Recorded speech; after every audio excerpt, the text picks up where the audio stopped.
So it is really wonderful to give. And I've had friends calling me for some coaching and counseling and things, and it's been wonderful to be there for them. That's a great So story. it's, I feel like I'm doing it, it's just not always in dollars. Wonderful, wonderful. I had no idea you were going to talk that in depth, or we would have put it on the mic, because people have been watching me sit here and look at you and not be able to hear what you're saying. I apologize. No, there's nothing to apologize for. That was my error on that. But what I would say is that the point of the exercise, maybe even the point of the class and this whole work that we do, is to do things consciously, to pay attention, to know that you're impacting others and that others are impacting you, and being aware of that, and not just kind of going with the flow and not really seeing what's happening. I think it's important to see what's happening and to use it to your advantage, because when we are consciously aware, we are more likely to have an impact on what's going on than if we're just kind of just going through the motions. So good for you that you found a way to continue that flow in your life. I'm sure you have more food than you could possibly eat, because when you give food, you get food. Yes, that's it, exactly. There you go. All right, so let's see where we want to go from there. Tonight we're going to talk about accessing the good in our lives, and so this is a good setup for that conversation. Be sure to duck. There you go. Okay. And a thought that came to me is that through much of my life, when I have been tired or overwhelmed, my way of coping with that, unconsciously, was to overeat. And it caused me to become a pretty big guy at one time in my life. That was over 100 pounds ago. And what I realized is that when I become conscious of that action, I can control it. When I'm not aware of it, when I'm just eating the food because I need the comfort, I need to kind of get away from whatever the stress thing is, and somehow I think food's going to do that, it works counter to my intention. It's not logical to think that you can fix tiredness or anxiety with food, that that doesn't work. And in the same way, many people who have anxiety in their lives, have challenges in their lives, think that if they could just get more money, it would all be okay. And that's just as erroneous. Money is not a remedy to anything. I mean, we can logically say, if I had the money, I would pay all the bills and I wouldn't have any of that stress. But it doesn't really work like that. One of my teachers, and I think I may have even said this in this class, said that having lots of money simply makes you comfortable in your misery. That you can have challenges in life that have nothing to do with money. And if you happen to win the lottery or get an inheritance or something, and all your bills are paid, this has been observed, this has been studied. That doesn't make those people that were unhappy when they didn't have money happy. It just doesn't work that way. So anyone thinking that money's the answer is not really focused on what's making their lives work. Nothing wrong with money. Money's not a bad thing. Money can be very helpful. So I'm not dissing money in any way, but I'm saying that there's something else that you have to pay attention to make your life work. And that's kind of what I want to look at tonight. Like, how do we access all the blessings and the good in our lives so that we can be in that flow and have a life that is enjoyable and reassuring and fulfilling and valuable to ourselves and to the people around us? So that's the conversation tonight. And where I'm going to start with that is around the idea of blessings. And I think we'll go ahead and just give you a quote here that I find very, very powerful. So well, maybe if I turn it on, it'll work.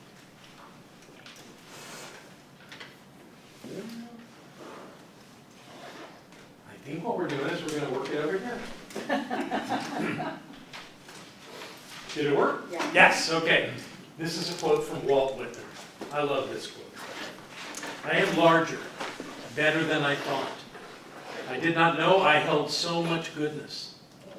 all seems beautiful to me. Whoever denies me, it shall not trouble me. Whoever accepts me, he or she shall be blessed and shall bless me. Isn't that incredible? Can you read it again? Sure, I'd be glad to. I'm going to read over here because I'm going to type it on mine. I am larger, better than I thought. I did not know I held so much goodness. It seems beautiful to me. However, whoever denies me, it shall not trouble me. Whoever accepts me, he or she shall be blessed and shall bless me.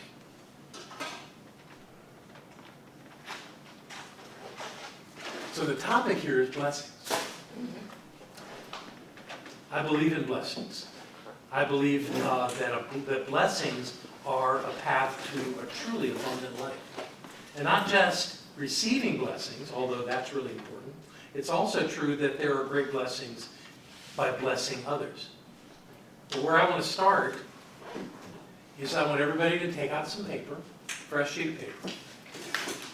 And what we're going to do is, for 10 minutes, I want you to write down every blessing you can imagine in your life. Every blessing you can remember. Make as many, do it like line items. Write a blessing on a line, write a blessing. No one's going to read this but you. So you don't have to say what the blessing is. Just something that reminds you of what the blessing is in your life. Does that make sense? Okay, so we're going to turn the camera off so people who are watching away from us right now can do the exercise with us, and then we'll come back and we'll talk about it. Anybody want to share anything that they experienced in that? Not with details, but just how was the experience of doing that? David, you go first. Well, I don't mind sharing this a little bit. A lot of the things I put on there was a theme for me this year. My theme has been letting go of my control issues. And I was reminded of a song Breezy sang a while back. It was a Karen Brucker song. It went, "Let Go of the Shore." Oh, yeah. That song's been playing in my head all year. And it started off with like, I've been surrendering, I became more emotionally detached to outcomes and just enjoying the process even more. Finish your thoughts in this so people can hear you. So yeah, this year's been mostly focused on like surrendering my control issues, disappointments from my past, and just focus on enjoying the process versus the outcome. So because you were focused in that direction, the things that came to you as blessings were related to that. Yes. That's great. Fantastic. Would you hand that to Susanna over here? Well, can you hear me? Yeah, perfectly.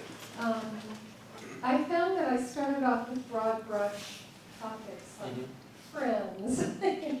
The only two specifics were Andy and Zoe. But then the further I went along, I started breaking it all down. Family, everyone that I could think of, friends, a bunch of friends, organizations. So I started out broad brush, then I narrowed it down and got very specific. Okay, that's certainly a way to approach this. Anybody else? Agatha? You can go in front of the camera and hand it. Well, most of mine were, I put down people, because whatever was related around certain people and stuff, and it made me feel the gratitude for them, plus the experience that they gave me that made me have gratitude. And as I was going down, I also ended up putting gratitude training on there. And that was a training that moved me to North Carolina, that I had a chip on my shoulder the whole time I took it because it had nothing to do with gratitude. I thought it was going to be a different approach, not going in and digging up your crap and having to look at it and cry it out and blah, blah, blah, and it was just the same old, so I was pissed off the whole time. But I went through the whole program, coming out the other end, knowing that I was from now on pursuing joy and happiness. Screw everything else.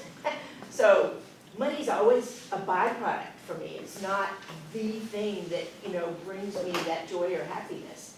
And so it was really interesting to recognize and give credit to all of the people and circumstances in my life that have brought me to this point to where I am living my joy and happiness. Yes, you are. Thank you, thank you. Anybody else have thoughts on this?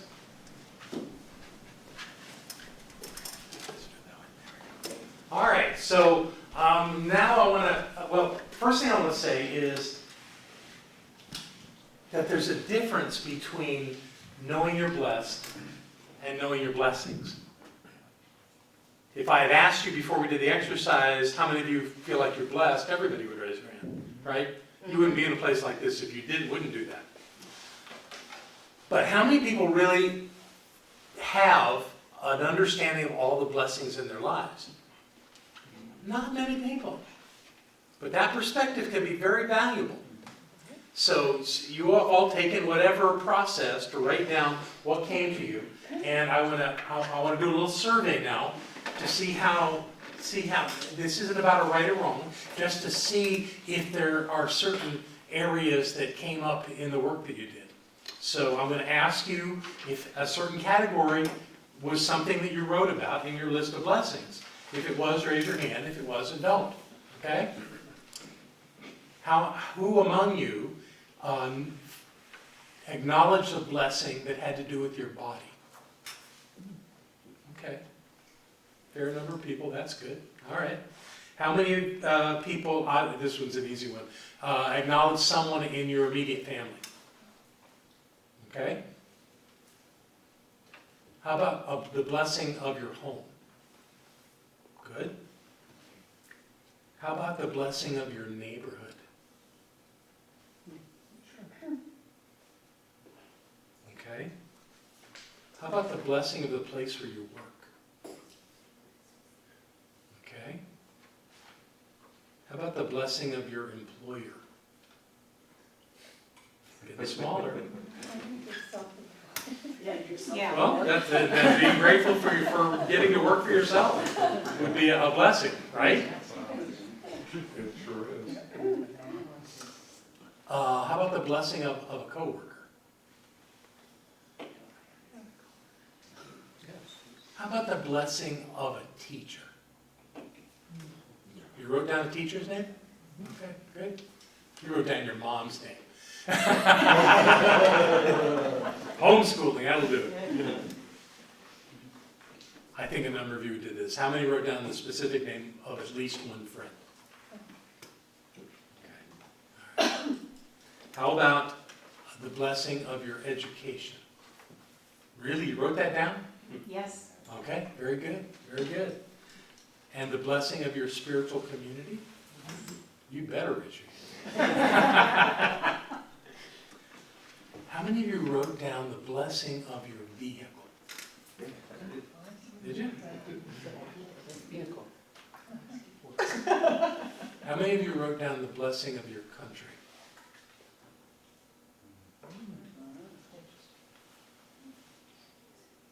Interesting. How about the blessing of your planet? Okay. How many of you wrote down the blessing of the sun?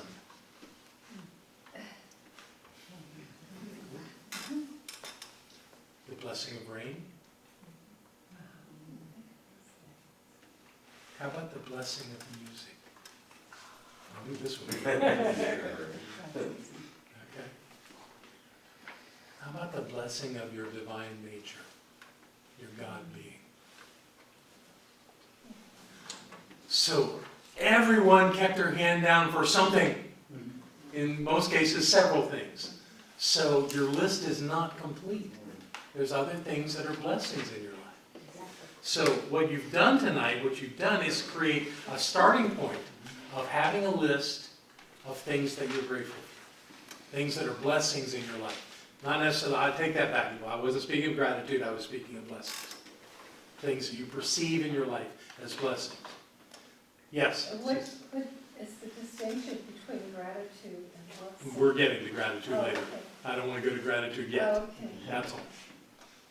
So what you've created is something that you can use as a tool and continue to use Because in the science of mind, we teach straight up that what you focus on is what you get more of. It's what expands in your life. And many people, I would bet the majority of people in the world get up thinking about the biggest problem they're going to face that day.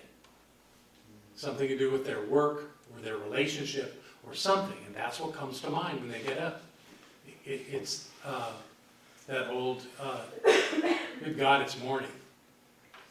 You know, it's like looking at life as though it's a problem. Someone actually said to me yesterday that they met someone who was talking about their family, and the fellow that was talking was saying his dad worked in an industry in California for over 40 years and hated to go to work every day. Can you imagine how hard that would be? What a burden that would be? A self-inflicted burden to do something that you just weren't happy about doing. But you did it. And you make excuses for doing it because you need the money, because you've got mouths to feed, you've got mortgage to pay, so you do it, but you do it without enjoying it, without being grateful for it, without seeing the blessing in it. That's really hard. That's a tough way to be in the world, because what that would do, that burden would increase, because that was the focus. So in our case, we want to take our focus and put it on our blessings. And the only way we do that, because we can say all day long, oh, I'm blessed, and that's a lovely thought, but without the specifics of it, how are you blessed? What is it about your life that's blessed? But when you remember that, it actually brings it forth for you. There was something that I read recently that talked about the idea that our lives, the familiar things in our lives become invisible to us because they're always there. We take them for granted. We do. It's called taking things for granted. And out of that, we forget that there's a blessing attached to it. If you look at all the failed marriages in this country, and I'm sure in other parts of the world, they're based on the fact that that familiarity became a problem. Because in one sense, having a familiarity with a partner means that they are subject to your moods, and you kind of believe that they'll put up with it, so that you act out with them to the point where finally they've had enough and they want out. It happens to lots of people. And it's all out of that familiarity, of that always being there, that kind of stuff happens, because it becomes invisible. So the good in our life becomes invisible to us. We don't see it. We still fully accept it, but not consciously. It all seems to just be the way life is, the status quo. And we just keep going through it. We never say that we see those things as a blessing. You know, there's an old tradition that was when I was a kid, that you actually did a blessing over the food before you ate it. You know, that's the way I was raised. It was just something that I'm sure it was my mother insisted on doing, and we did it. We always had a blessing over the food. Most people don't. Most people just shout out, you know, and don't take a moment to say, this is something of value in my life. You know, whether I made it myself, whether I went out and bought it and fixed it, or whether I was served it in a restaurant. Either way, it just becomes this thing that we accept without recognizing the value. I think blessings are the value points in our lives. And when we're aware of them, they're incredibly valuable. But a blessing is nothing if you don't recognize it and acknowledge it. It's nothing. So the task that I place before you is, what about blessing your life? What about seeing the blessings in your life? What about using that as a focal point? Perhaps a spiritual practice where you actually review your list and see if every day you can add something to your list. Something that wasn't on there before. Something that causes you to reach your scope a little further than it was. There really could be some value in that for all of us. Because again, in the science of mind we teach that what you focus on is what expands in your life. So if you're focused on a problem, a challenge, something that's not working, you're going to get more of that. Whereas if you focus on your blessings, you're going to get more of those. So I would imagine that the idea of an ever-expanding list of blessings would be a natural, easy thing to do, because if every day you're focused on your blessings, you're going to have more of them. There's going to be something that happened yesterday that you're going to be able to write down and say was a blessing in your life. Somebody you met, something that came to you, something you heard about, something that you experienced, whatever it is, let it be a blessing. And see how big you can make that list. I mean, it could really be a journal. But different than in most journals is you don't go to the last thing you wrote and start writing again. You go through what you've already written, and then you see where you can add to it. And by doing so, you're opening your life up to blessings. And when your life is open to blessings, that means that this idea of living a prosperous life is going to be happening very naturally. It's going to happen just because you got up this morning. You're going to have some wonderful things happening in your life. And that is true prosperity. Anybody have any thoughts on this? Anything coming up for anybody? I'm being very mindful of speaking into the mic. There you go. Yeah, I don't know, about a week or so ago, I woke up and I was experiencing some bodily pain. It was kind of difficult to even, I hobbled out to the couch and took some painkillers, or some ibuprofen. But, so while I was sitting there, I just got to thinking about it, and I realized that all of my focus, my attention was on what hurt.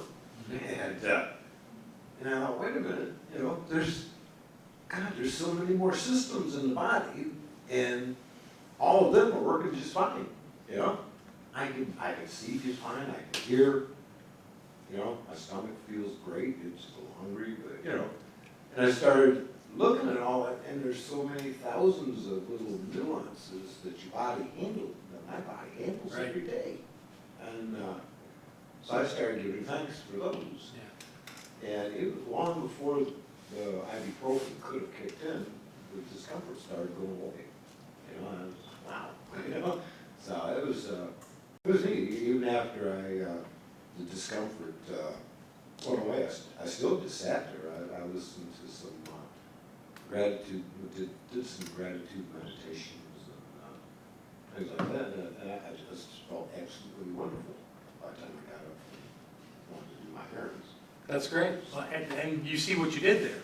Yeah. You shifted your perspective, so you got more of what you were focused on at that moment. When you were focused on the pain, you weren't going to get much more than some more pain. But when you were focused on everything that was working, or the blessings that are going on in your body, the pain dissipated because you were kind of starving it from attention, which is how I think it works. Holmes said to turn away from the condition.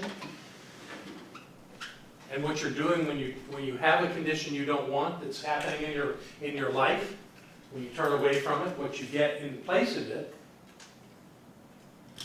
is the thing that you're focusing on instead of it. So if you're focusing on the problem, you get the problem. When you turn away from the problem, you're kind of starving the problem. Because attention is what causes it to exist. And when you stop that and focus on the solution or something else about your life, what you get as a response is that thing that was the problem loses its hold on you. And oftentimes I've found that the best way to deal with the problem is to do it from a detached perspective. It's like, I don't really care about this thing, but I can handle getting rid of it. And when you can get to a place like that where you're indifferent to it, then you're not feeding it. It's not getting bigger in your life, and it's much more manageable. Maybe even to the point where you just don't care about it. They always, most people think that the opposite of joy is something like hate, but really the opposite is indifference. Indifference is a flat line. And if you can get that way with a problem, the problem will simply go away. It really will, because you starved it. You didn't allow it to have its place in your consciousness, so it had no relevance. and it just goes away. It's quite amazing. I've done that a number of times. So what else do I want to tell you about this? So this is the idea of a spiritual practice. And I invite you all to give it a try. Maybe, without making it a lifetime experience, maybe for a week, to see how you can add to this list. Maybe from today till next week's class. If every day you read your list and saw what you could add to it, you might actually find some things there that you did not expect. Did you have a thought, Chuck? I know you did, but you don't have to share it if you don't want to. All right. It was just pretty strong back there. All right. I have a thought. Let's get you on the recording. Yes, Jennifer. Janine, forgive me. That's all right. Thanks, John. When I hear this start of the problem with lack of attention, I was widowed at the very beginning of the pandemic, and there were some rough months, but then I found, and nothing felt good for months, and then I'm a quilter, and I started moving my fabric, and my fabric felt good, and I knew, focus on what feels good. And I kept focusing on that, and pretty soon, a few months later, other things started feeling good. And I'm 16 months out now, and I am happy most of the time. And I starved. You did? I starved it. You sure is did? what- So I just wanted to share that it works for grief as well. That's brilliant. That's very big. Because grief is one of the heaviest energies there are. Good for you. That's wonderful. Here you go, Andy. I took you seriously about writing out a sentence while I was writing sentences, and I got to about page 5.5, and I figured I wouldn't have much time, so I completed that. You did good. But just the basic feeling was that it's all good. It's all, I've been blessed, and then you just write some more down, a great deal of great blessings. So I'm always waiting for the next one. That's great. Very good. Any other thoughts in our room? Anybody else want this?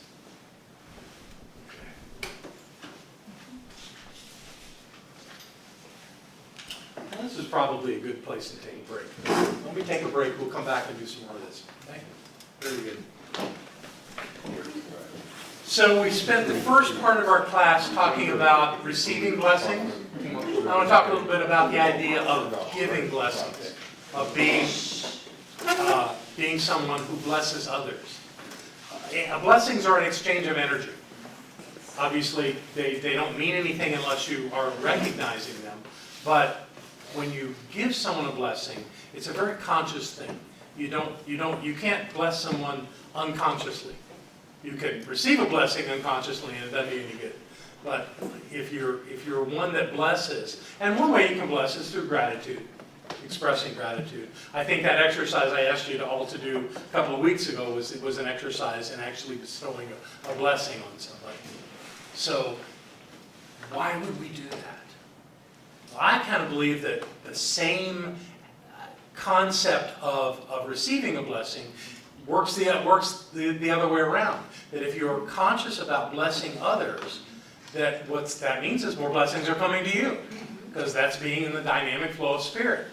So when we bless others, how do we do that? Is it simply by acknowledging them for something or being grateful to them? What is it that we're actually doing? I think that it relates a lot to the oneness concept that we teach here. The idea that anything that comes to us or goes from us really is actually coming from Source. That God's in the midst of all of that. So that when we get blessings and we're grateful for them, it's important to recognize that's really coming from Spirit. You might be able to identify a person or an organization or some circumstance in your life that you can say, well, that's where it came from. But if you believe in this concept that we teach of oneness, then it all has to come from God. And for anyone in the room that doesn't know, we don't believe in a God as an individual personality, as a person, but rather as the life force, the creative force of all that is, and that it really, in its omnipresence, is everywhere and always. So that blessing that's coming to you, even though you might be able to identify a person, place, or thing that actually looks like that's where you're getting the blessing, you're really getting the blessing from source. That's how it works. It works the other way around as well. When you're giving a blessing, it looks like you're doing it.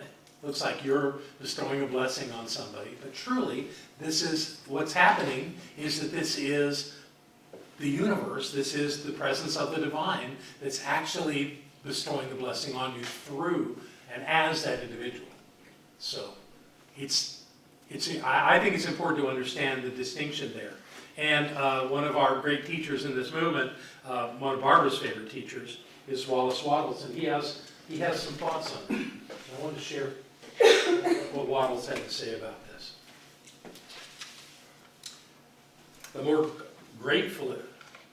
gratefully we fix our minds on the divine, when good things come to us, the more good things we will receive, and the more rapidly they will come. And the reason simply is that the mental attitude of gratitude draws the mind into closer touch with Source, from which all blessings come. So when you're receiving a blessing or when you're giving a blessing, what's active there is the divine.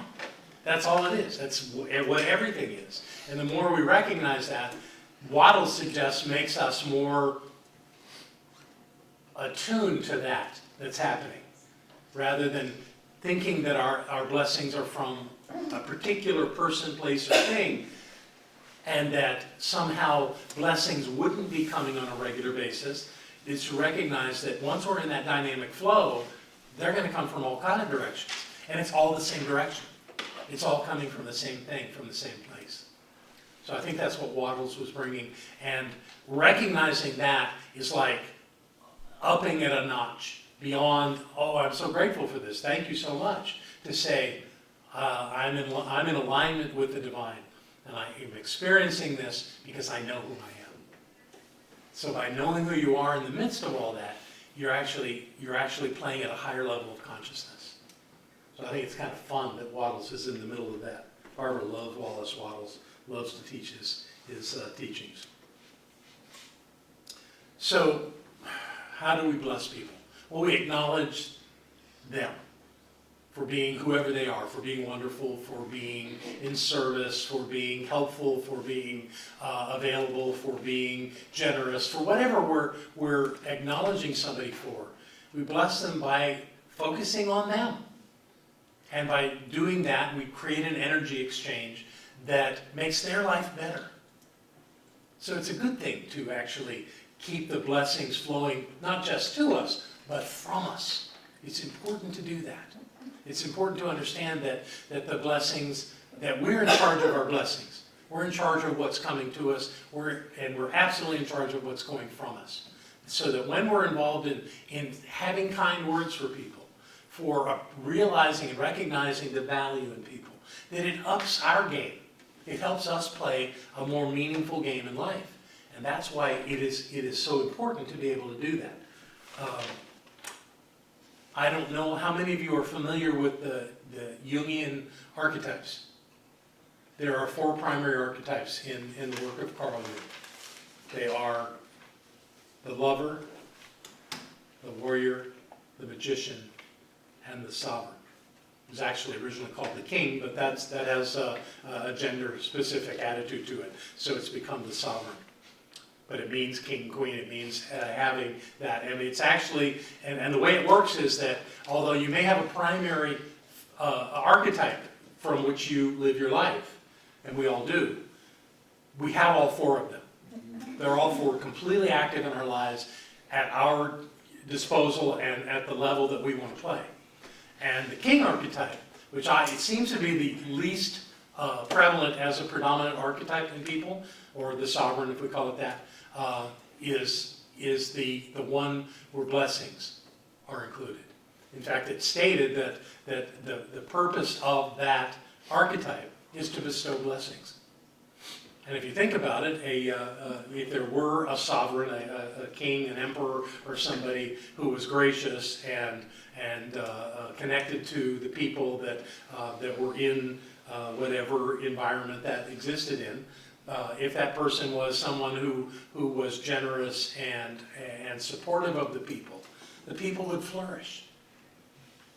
So the idea in that is that as the sovereign archetype within us, to bestow blessings creates that sense of connectedness with other people. And it deepens our relationship and it deepens our experience in life. So don't underestimate the value of loving on people. Because that's what it really comes down to. Of telling them how wonderful they are, how helpful they are, how important they are in your life. It truly does make a difference.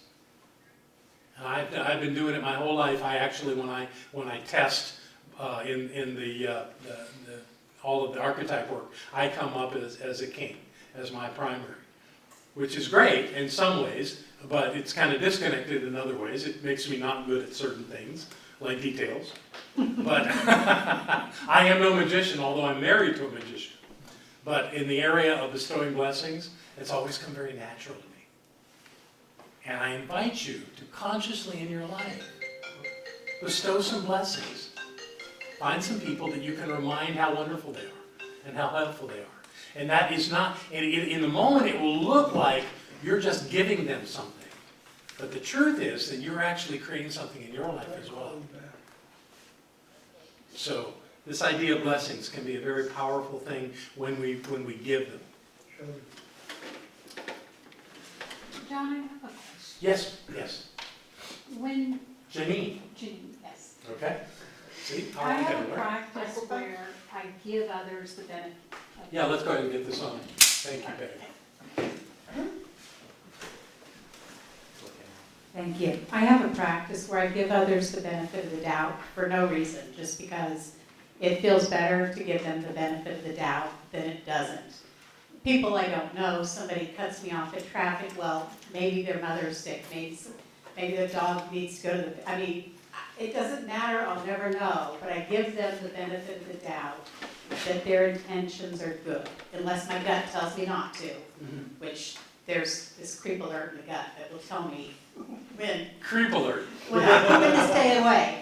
But I do it all the time. I do it in person, I do it in traffic, I do it online.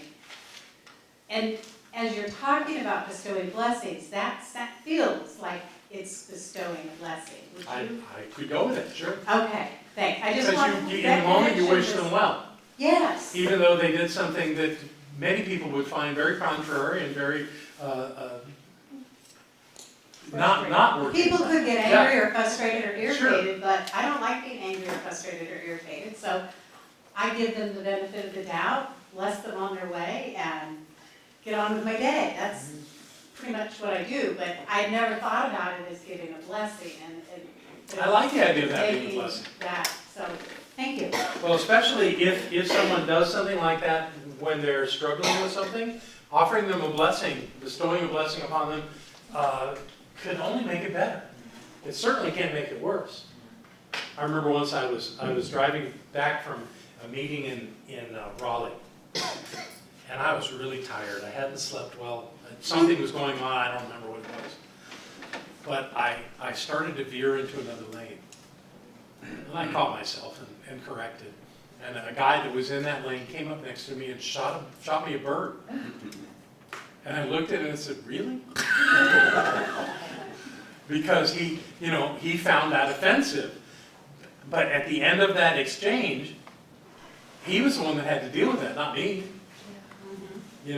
I just pretty much let it go with that. Obviously, I didn't let it go completely because I still remember it.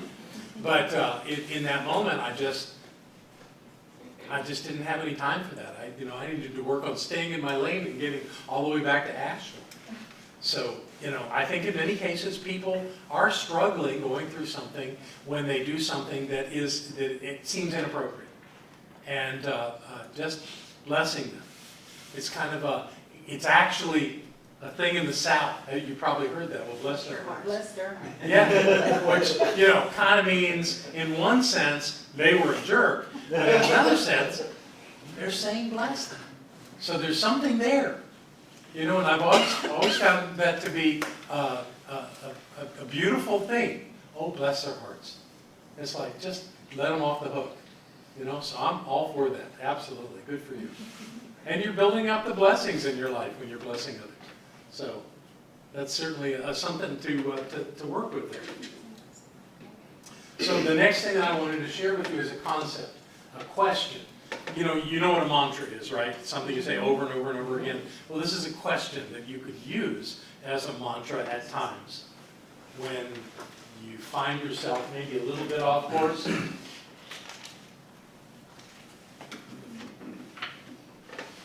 To simply ask yourself, where am I putting my attention? Am I putting my attention on something that's not working? Or am I putting my attention on something that is working?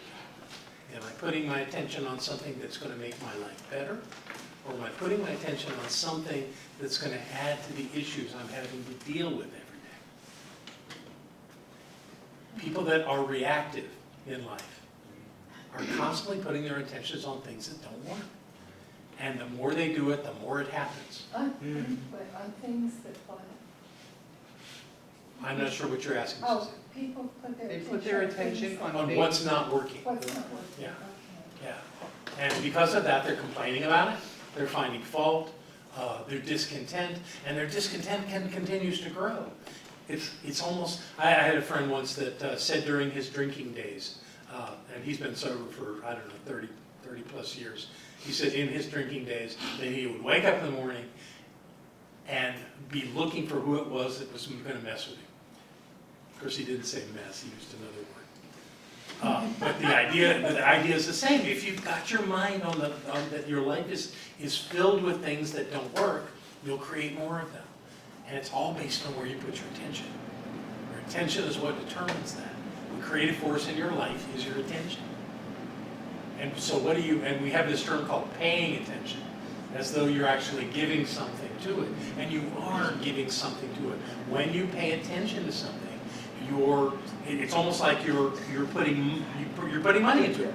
You're putting value into it. You're putting your time and your energy into it. And it will pay you back with whatever you put into it. It will give back to you, multiplied abundantly. And that's whether you like it or you don't. It's going to come back to you. So what are you putting your attention on? What are you thinking about during the day? Are you challenged by what's going on in your life? Or are you blessed by what's going on in your life?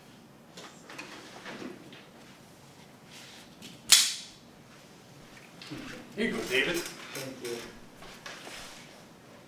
Well, this question really resonates with me. I'm actually at a point in my life where I'm noticing right now that I'm letting go of things, because right now I have a lot of attention in my life, or I have attention towards things that add no value to my life at all. And this question just made me really think like, okay, what if I'm just doing is just keeping myself busy versus actually thriving and going towards something that's meaningful. We're constantly at choice. Just hang on to it. You can be my runner. Yeah. So we're constantly at choice point with this. We get to decide in every moment, what do we want to put our attention on? Most people don't realize, though, that what they're putting their attention on is creating something in their life. They think that they're just noticing how screwed up the world is. But that's not the case. Because life is truly just neutral. We add the value to it. We say what's important. And when we say something's important that's a problem, we're just giving all of that attention, all that focus onto something that's just going to grow in our lives. And if we knew that, if everybody on the planet knew that, I'll bet most of us would act differently. Yeah. That's where compassion comes into play. Absolutely. We would learn to be compassionate because it would serve us. That's the whole idea. We don't do that because it's a nice thing to do. We do it because being compassionate makes our lives work better. And that you can say about anything. You know, what are you focused on? What's your attention? What are you getting out of life based on where you're putting your attention? It's a constant thing, and it's constantly to be managed. It's something that, and I would say that there are many people. One of my great examples is Amika Venturi, one of our practitioners. She is always clear about where she's putting her attention. And I have found myself saying things to her and her saying, that's not so. And her helping me see a higher way of seeing something. And I've always been grateful for that. I wish I had more people like that in my life. She's just really clear. She was just, did a couple of days at the hospital. Her cardiologist heard something strange in her, in the beating of her heart, and made her go, wanted to put her in an ambulance. She said no. Her sister, who works in the medical center, came over to the doctor's office and took her to the hospital. And they admitted her, and they monitored her heart for a couple of days, 2 or 3 days. She's fine. And she said, I knew I was fine to begin with. I don't know what this thing is that they think they heard, but I'm fine.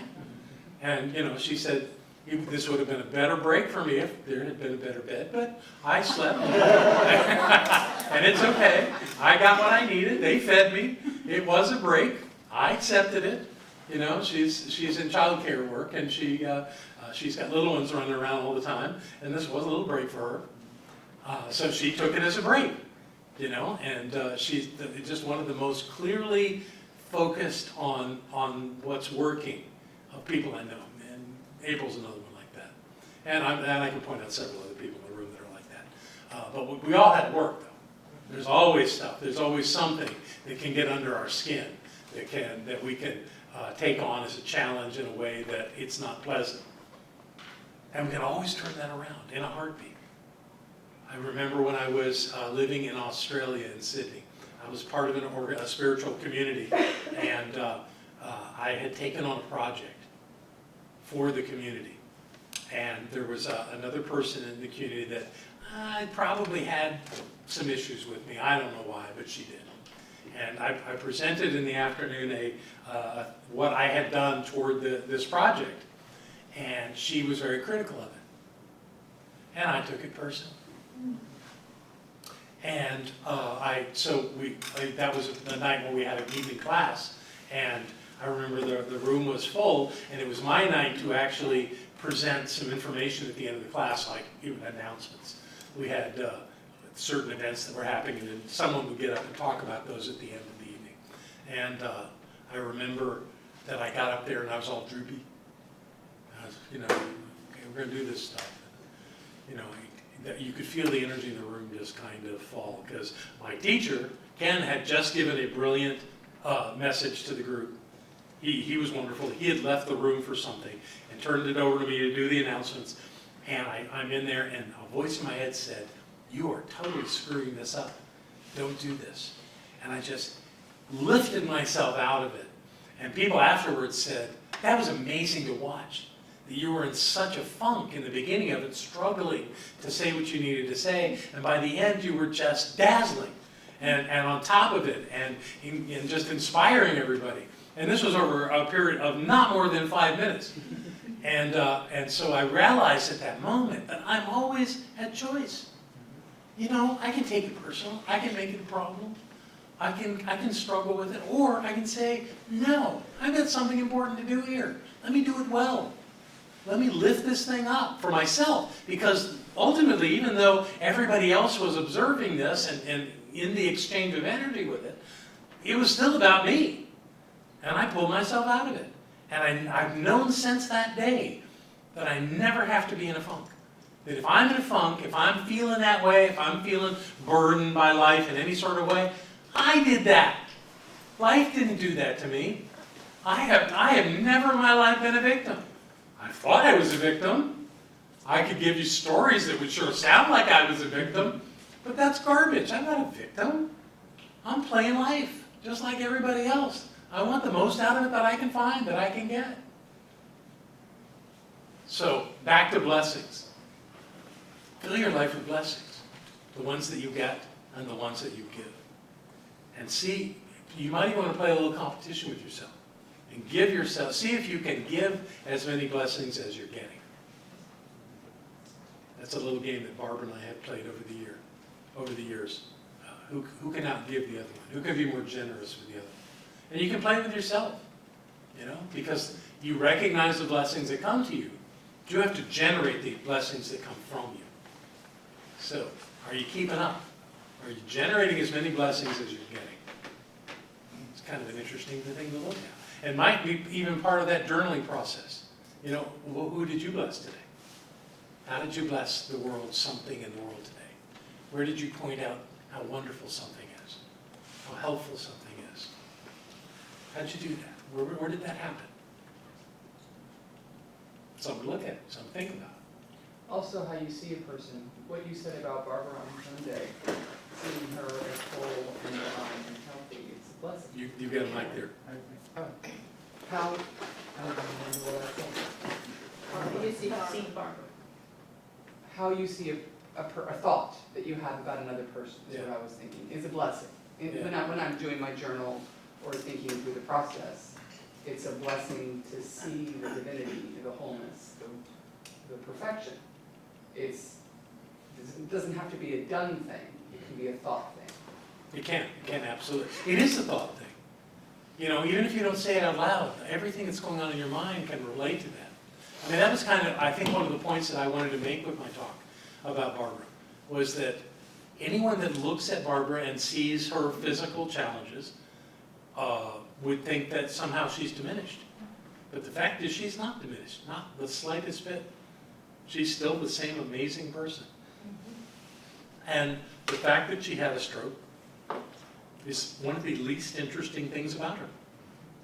To me, anyway. Knowing who she is and the work that she's done, the lives that she's changed, is the important thing to know about her. And when we got home, she thanked me.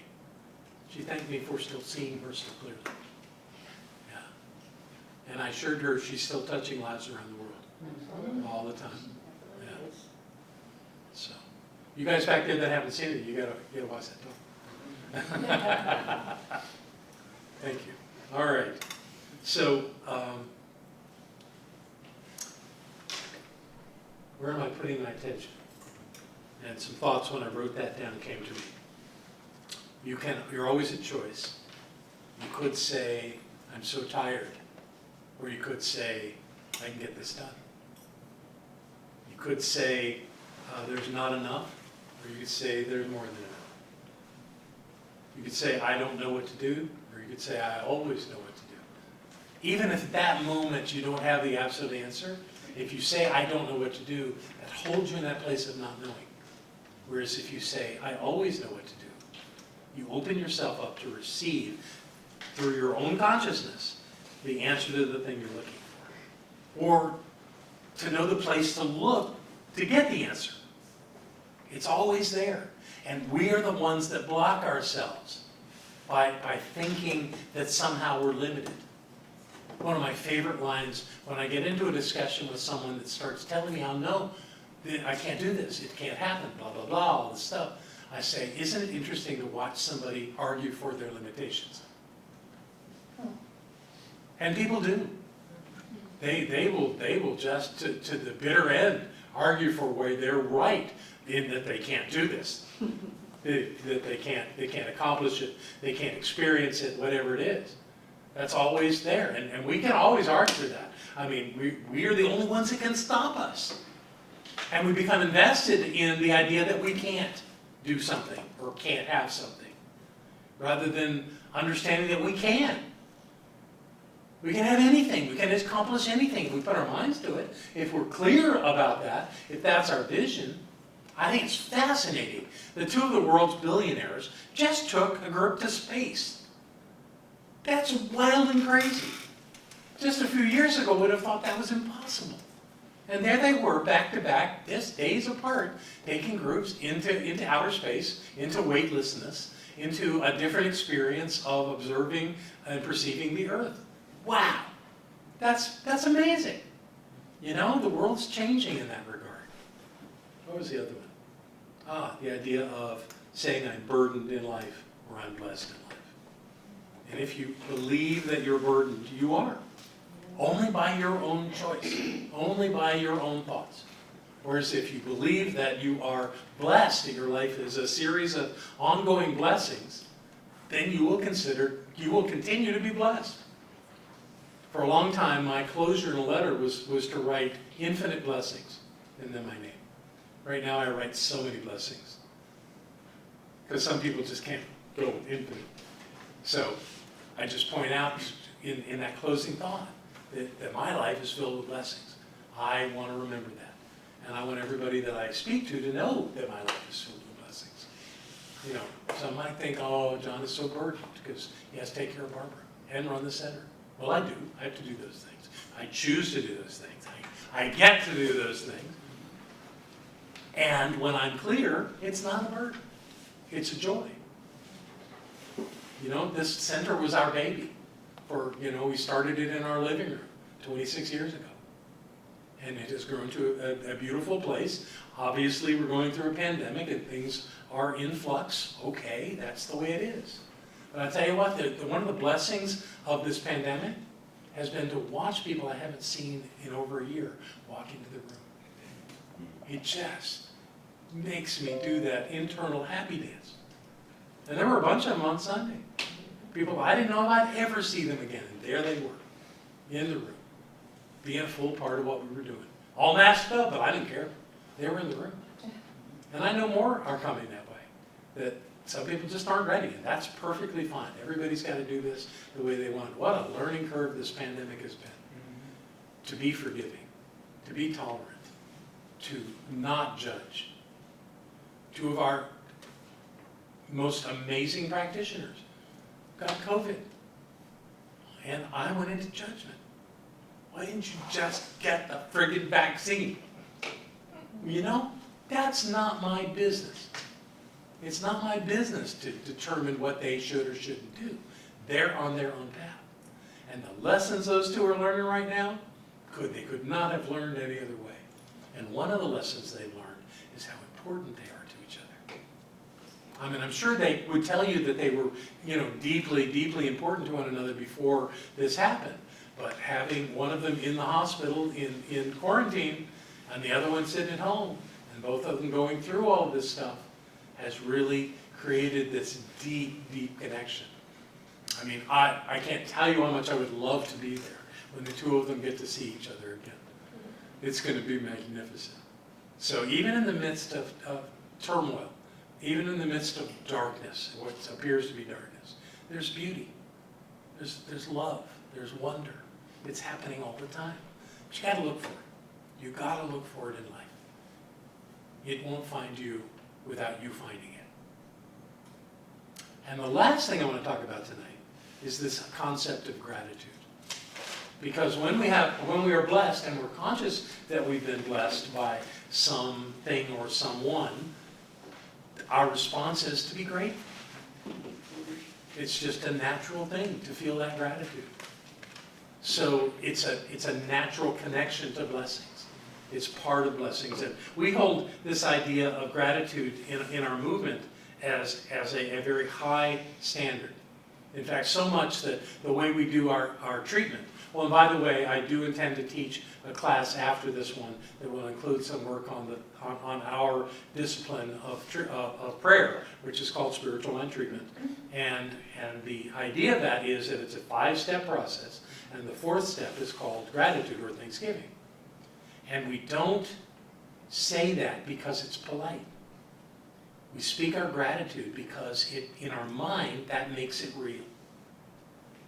You're never grateful for something that's not real to you. You can only be grateful for that which you already have. So when you're treating, knowing that something is so, and you may not have seen it yet, by saying I am grateful, really carries you to a level of believing that it's true, that it's absolute, that it's the thing.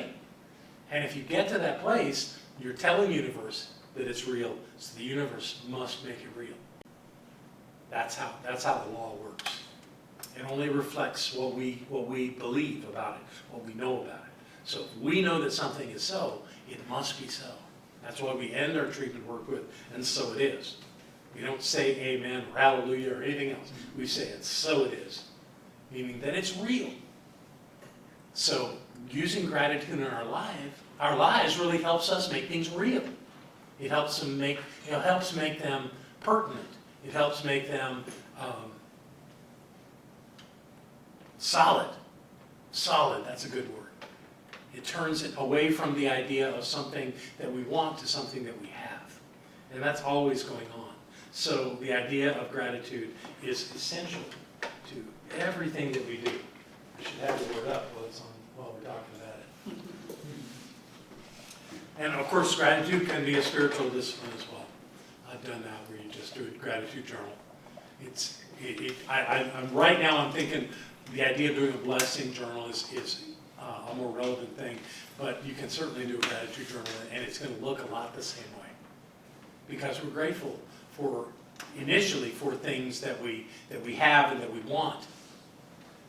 Another area of gratitude that I've seen as a healing tool is to find something in the stuff you don't want, in the stuff that is not working, that you would rather not be in your life, to find some element within that you can be grateful for. Sort of like I just did with the pandemic. You know, find something about that thing that otherwise is troubling or bothersome or you know, kind of looks like it's in your way, and find something wonderful in it. And that wonderful thing is always the divine. God's in everything. Nothing can exist in our physical reality that isn't generated out of the divine. And if that's so, how can it just plain be bad and wrong? Now, you could give me hundreds of examples of things that are bad and wrong. And I would suggest to you that seeing it that way is superficial. That even in the worst things that happen in your life, God's in the midst of it. There's something there. Sometimes I think that the thing that's there is that what that thing is doing is it's calling you to remember who you are. To remember your divinity. To stand above it, to be bigger than this thing. Sometimes that's all it is. And other times there really is some silver lining in it. That if you can find, you can go, okay, I get it. I get why this is in my life right now. When Barbara had her stroke, it was very intense for the first few weeks. But then, in a moment of pondering, it came to me. This woman supported me for 30 years. She was always there. She never got in my way. She never needed something from me that encumbered me in any way. When I wanted to get involved in the international organization, when I wanted to bring the two Science of Mind organizations together as one, she said, go do it. She never said, but what about this or that? What'll I do? How do I handle this stuff if you're not going to be here? She never once said that. So what I saw immediately was that this time in her life is my opportunity to support her that way. To love her that way, the way she had done for me all those years. How could that be anything less than a blessing? And it's weird to say that Barbara's stroke is a blessing. I know that sounds odd. But in a particular way, it's been a blessing. And to be there for her, it's the greatest honor of my life. So when you think you've got a problem, and it's wrong, and it's bad, and you hate it, the only one that's suffering is you. Go find God in it. See if there isn't something amazing there that you would never have been able to experience if it hadn't happened.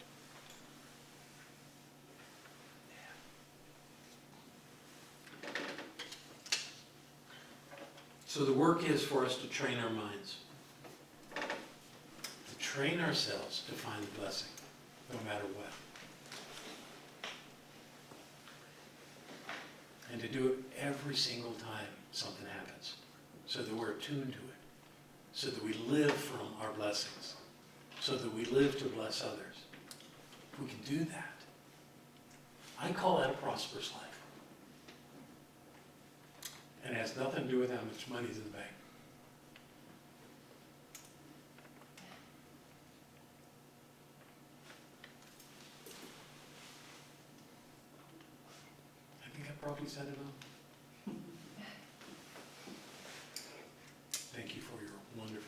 this evening.